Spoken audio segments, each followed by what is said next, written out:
This is the handout that I'm using, Cubes Must Stick. I've got 2 of these, Cubes Must Stick. This one is for the Cotman set without anything else, without the glue, without the extra tubes of paint. All you need is the set. This one is if you use the other paints or if you use glue.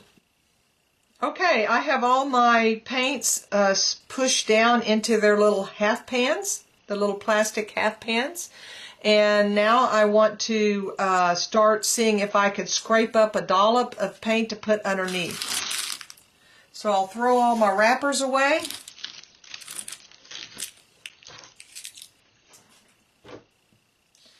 And let's see if I can get a little scrape. I can use a palette knife or a butter knife, whichever one works better. And see if I can get a dollop of paint. I don't think that's going to be thick enough, so I need to wait just a little bit longer. It's important to get the paint so that it's nice and thick like sour cream.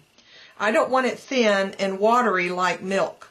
I want it thick like a dollop of sour cream or thick mayonnaise. These little pans, this one's sitting nice and deep, but this one's starting to float up. So I'm taking the edges and pushing them down. I can also use my little knife here and press it down. Over time, I just keep pressing it down until it dries nice and flat. Don't worry if you get a little bit of one color onto another. Oh, that one pushed down nicely.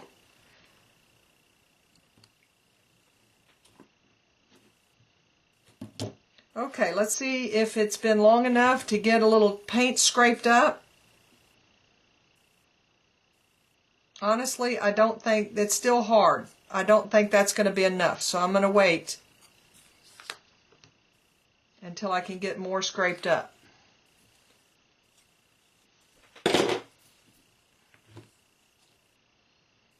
This one's getting dry. So I am going to, let me push this up so you can see better. This one, the brown one, is getting dry on the top, so I'm going to spritz it again and let them sit. While these are sitting to get soft, I'll explain to you about the fingernail polish. So this is my old set. And right at the top corners of my old set, right about here and right about here, these 2 little cracks tend to bleed the paint from one well to the next well and bleed the paint from this well to this well, back and forth. Now, it doesn't bother me. I know that from my students, it bothers some of my students. So what you could do is take a little bit of a clear fingernail polish and just dabble a little bit in the corners. I would actually wait and do that until you've been painting with it a while, because at first you may want to paint something and it bleeds together and that bothers you, but as time goes on, you'll find that mixing the paint as you go is actually a delightful thing, and you don't mind that it flows between one for the other. But just in case it does bother you, know that you can put a tiny little bit of clear fingernail polish, and it will stop that completely. I'll explain the color card now while I'm waiting for these to get softer. So in your handout, we're going to learn how to do a color card, and you're going to have a handout like this. It has full color on it. This happens to be a black and white printed copy.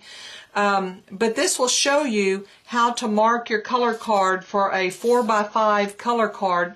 The reason I chose this size is it goes so nicely with my set. It's about the size of my set. And so when it's finished, I will cover it with packing tape so that it is kind of waterproof. And I want to have a nice seal of packing tape. But right now, I don't want to cover it with packing tape when I'm finished with this side, because later in the lesson we're going to be painting something on the back. So it's better just to keep it nice and clean, let it dry, keep it in a baggie until we get to that part in the lesson that we've painted both sides, and then we will cover it. For now, you want to take the full sheet watercolor paper, which is 22 by 30, and just cut out a little card in the top corner that's 4 by 5.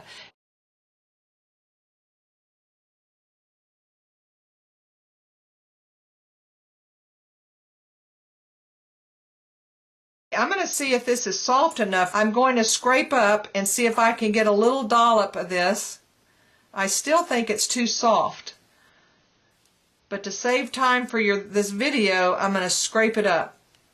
That's why if you happen to have the tube paints, even if it's the cruddy kind of tube paint, student grade, if you're squirting it underneath, it's going to work. Okay, this is alizarin. And so with my hand out close by, I'm scraping up as much alizarin as I can get and sticking it on the bottom. And now my alizarin goes right here.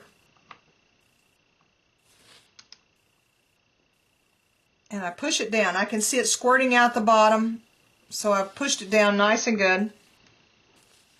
This is why I want my washcloth. After I do this, I'll need to make sure I get it out from under all my fingernails. Now I'm going to wash off my knife. I'm going to scrape up the next one, which is Purple Lake. This is a Cotman color. Oh, this is nice and gooey this time. I think I can get more of a dollop going.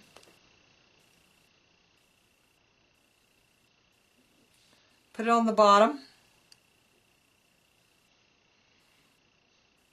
This is a very time-consuming project. That's why if you happen to have tube paint, you just squirt it underneath and you're done. During class time, when I have a whole class in my studio, I provide little tubes of paint, and we squirt them and we're done in just a short amount of time.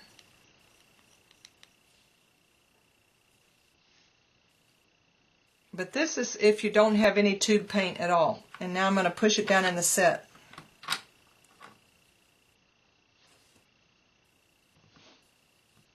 Okay, push it really hard. That stays good.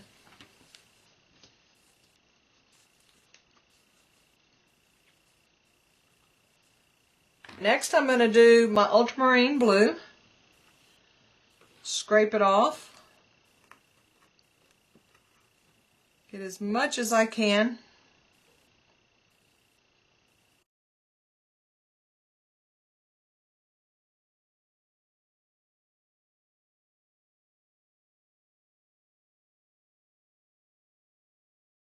Now I'm going to do Viridian.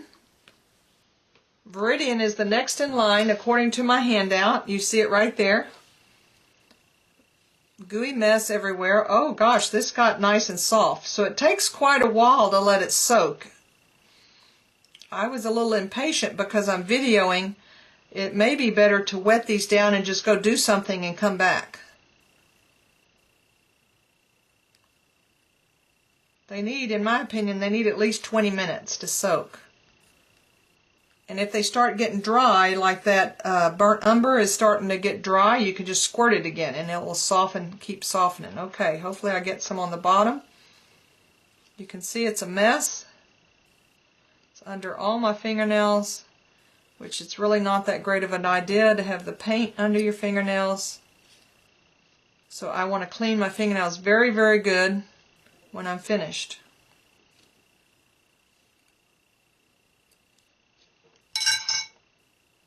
Okay, Viridian goes to this side. And I push it down nice and hard. And then wash my hands out. Okay, Sap Green is next.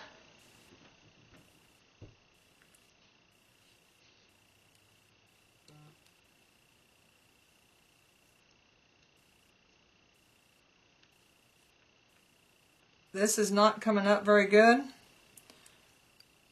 So I think I'll show that example of squirting green again under my palette. Why not?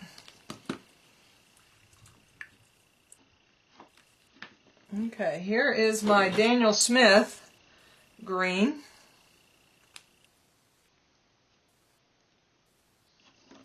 And even though this is a lighter color of green, it's not going to hurt to put a, see how easy it is to squirt a whole dollop of paint there. So much faster and easier if you have tube paint. And then just push your pan down in it.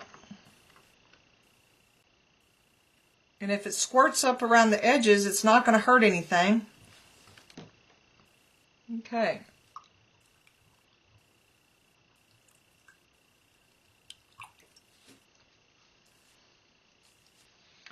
Let's see how the yellow ochre is doing.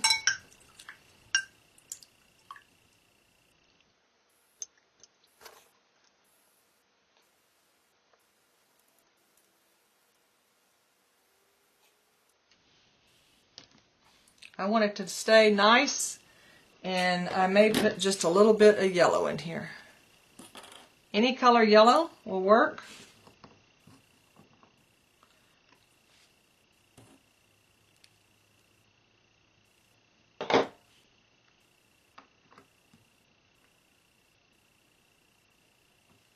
And burnt sienna, it will go down in here too.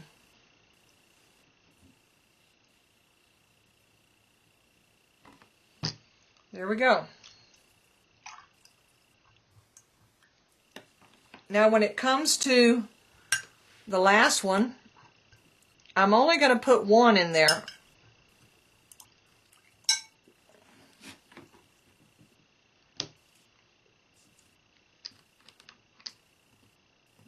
Now when it comes to the last one, I'm going to take this out and use it. So I do not want to glue that one down. If I'm going to scrape it and put it in there, only do one side. Or if I'm going to squirt a little dollop of paint in there, which I'm going to do that just to save time, I'm only going to do one side.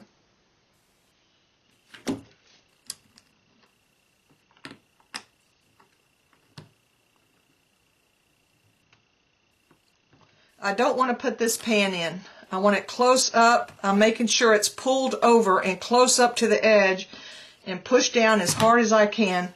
But I'm going to save this one for the color card. I'm going to use this as a template for my color card. And there we go. What a mess. Okay, now that I've gotten all of these with a dollop of paint underneath them, or if it happened to be a piece of glue, a little bit of glue, then that's good. I saved my space here for this pan. I'm not going to put it down because I'm going to use this half pan for my template for my color card. But right now I want to make sure that this pan is slid over as far as it can get. That way this one will sit in there nicely when it is time. And it's going to be a messy job, but I'm going to go and I'm going to push down on each one of these tops so that you can see. I'm going to grab myself a piece of paper towel and have this ready, or a washcloth, a wet washcloth. And I'm going to go along and I'm just going to push these down and wipe my finger off. I'm wanting this pan to me is sitting up too high. See how it's sitting up higher than the others? And I don't want it to sit high. I want it to sit down low. So I'm going to wipe off my finger and I'm going to push this down nice and far. It's okay if paint squirts out. Get my finger wet. Wipe it off on the paper towel. Now I'm going to push the next one down. It seems to be down just right. This next one is risen a little bit up as well. I'm going to push it down as much as I can, trying to get the bottom of it in there. It gets lots of paint on my fingers. Just wipe it all off. Go to the next one and try to get it down. Over time, this paint will dry and it will get kind of like a skin on top, and it's easier to push it down without it being so messy. But I'm trying to get the little plastic, the bottom of the plastic, I want that setting down into the set.